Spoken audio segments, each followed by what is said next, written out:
Môre graad 9 is hierdie is nou oefening 46, baie dieselfde as oefening 45. Dit is nou jou debiteure joernaal. Onthou asseblief vir my by al die debiteure joernaal transaksies is waar iemand by my die onderneming, die besigheid op skuld kom koop. Ek reik vir hom 'n faktuur uit en ek skryf dan sy inligting in my debiteure joernaal.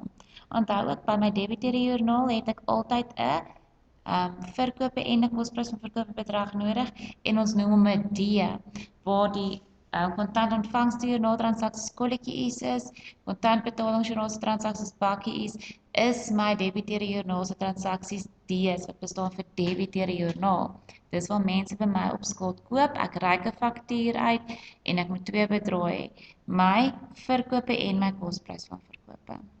Graad 9 gaan mooi, jy moet kyk, ek het vir jou op hierdie slide al die debiteure joernaal transaksies of al die transaksies gegee wat soos hulle vir jou dit vra in die boek. So jy gaan eerstens my al jou D's merk langs almal wat al hierdie is waar hulle op skuld by my koop. En dan gaan jy vir my by elkeen van hulle sorg dat jy jou kosprys van verkope en jou verkope bedrag het.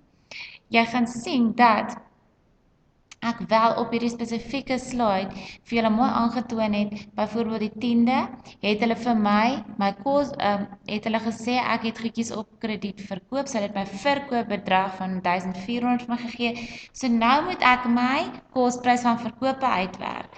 Nou, eerste ding wat jy doen, jy gaan kyk wat jou winsopslag, onthou julle met die verkooptransaksies. My winsopslag sê dan vir my die volgende, dat my wins is 25%, my kosprys van verkope is 100 en my verkope is 125%. Dan sit jy by jou verkoopbedrag 1400 en jy moet nou jou kosprys van verkope uitwerk. So nou gaan jy na die volgende en jy gaan sê 1400 is my verkoop is 100 gedeel deur 125 maal 1400 en dit gee vir my 1120 en dit is dan my kosprys van verkope. So gaan jy elkeen van daai transaksies se verkope en kosprys van verkope bedrag moet uitwerk. Tot eerste dag ek het die stappe vir julle mooi verduidelik die vorige paar slideshows.